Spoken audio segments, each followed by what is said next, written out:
Welcome to day 4, the final day of the Romford Film Festival. My name is Jack, and first we're going to speak to the crew and say what their names are and what their role is.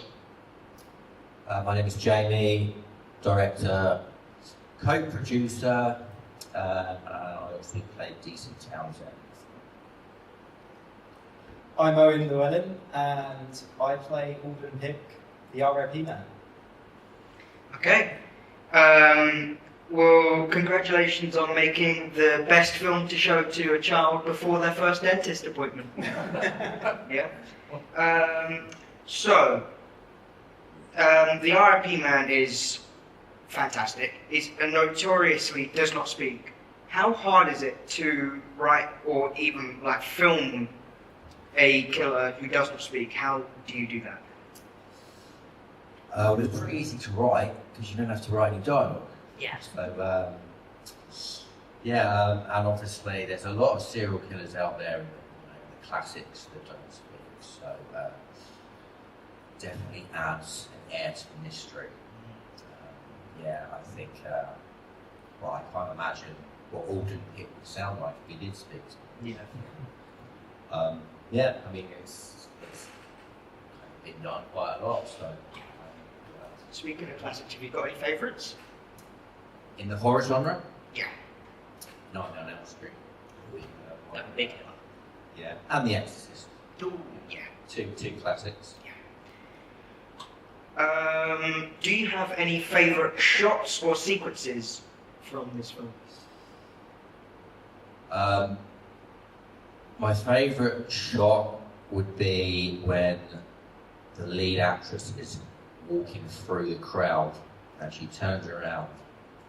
There's that 21 sign behind her. And that, the line was great. So that was my favourite shot. Any favourite kills?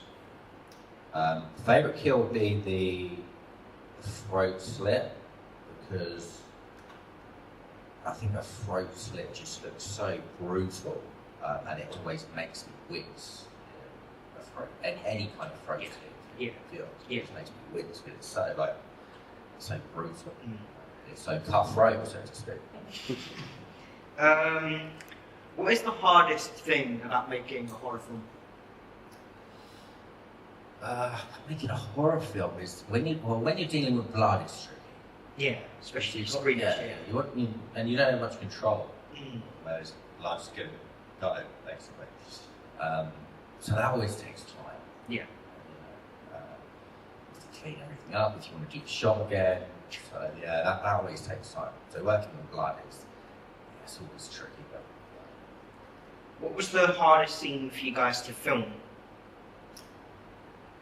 I mean, for me, it was that scene in the tower. That was a grueling evening, and everything seemed to go wrong for the cinematographer as well. I think he broke about 3 different things.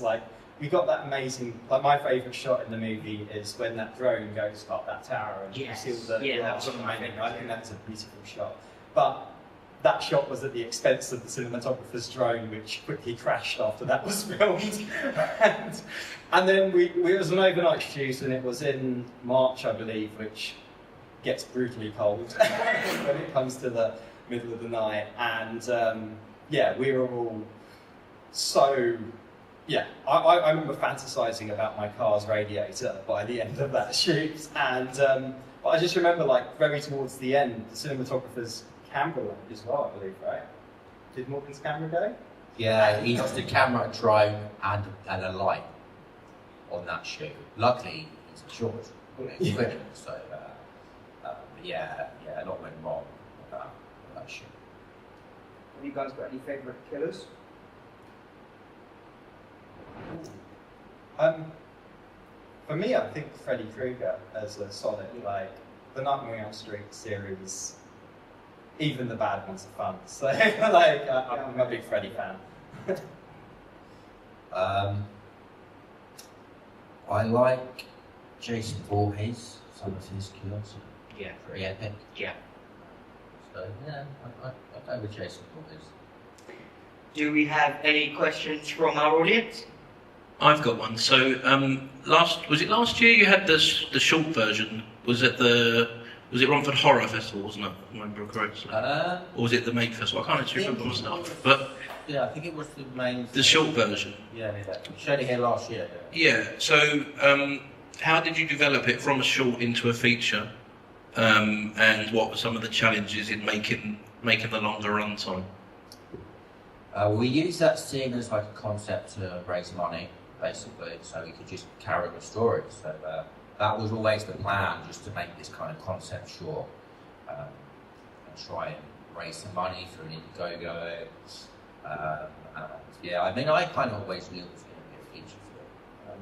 But yeah, that was just the plan, just to have that short, try and get some hype around it, you know. What was difficult about expanding the story itself? I think just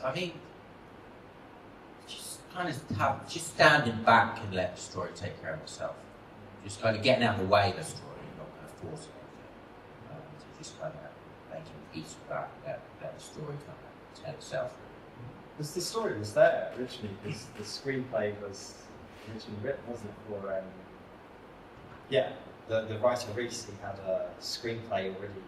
It's fully written. A published screenplay out there to buy, and he sent it to me. And I read it and I was like, there's no way I'm going to be able to make this film the way it is, so we just adapted it. I mean, it was set in America originally, got a screenplay. So I just kind of took a lot of scenes out and just adapted it, simplified it a little bit with the budget we had to. And pretty overwhelming first getting the script, thinking, God, how are we going to make a feature film like this? But yeah, just simplified it. Yeah. Any other audience questions? Yeah, 1 second. Thank you. You've got a great-looking killer in your film, and honestly, I did not recognize you when you walked on stage. So, well, that's a compliment. Yes. In real life, you look very normal. So, how did you go about developing both the look of this killer and also how did you find that performance? Because it's very striking. So, the look of the killer, Reese had a few, because Reese Thompson, the writer, had a few ideas in his head, and I think like obviously the mouth guard, I think he picked up from just watching MMA fights, right, and thought, how can this would be a cool look to implement into a horror. And I think he, with the spikes all over him, I think he thought back to there was a wrestling tag team called Legion of Doom, which had spikes everywhere, and I think that was based off that. I mean, I'm sure Reese has plenty of other inspirations too, but I remember those were two he told me. As far as like developing the character, he gave me references to work off, which was really handy. He told me Klaus Kinski's Nosferatu was one to study, and also there's a character in Last Action Hero, the Ripper, who pulled like really like visceral facial expressions, and he said he wanted that sort of look in the character. So I tried to implement those two. Those are my two sort of guidelines, and then also I just took into consideration the character himself and the fact that he was born with this gum disease which causes him a lot of pain, and so I tried to make him sort of grimace through his pain, and even the smiles I tried to sort of like make them shine through the pain that he was in, and then also he's a killer with a lot of motives. Like the story gives you a lot to work with as a killer, so it all just sort of came together the more I read the script and looked into it. Anyone else? Put your hand up. I had one again. What's one thing you learnt making this film that you'll take with you in the future, or that you could give as maybe a piece of advice to someone else? That's a tricky one. I mean, I learned a lot. I think if it's just subconsciously. I think obviously you have to make every second count, and you have to make every penny you spend count. It's such a low budget film. So you have to kind of learn to be a little bit thrifty and a little bit kind of business-like, I suppose, in order to make sure the film gets done. And I think, just again, trusting people's opinions as well. If other people in the crew, the cast have ideas, to listen to them. So everyone wants the best for the film, that's working on the film. Not be too kind of, this is it, it's my way, this is how we do it. Just to kind of listen to everyone, get other people's input as well. Anyone else? Yep. One more.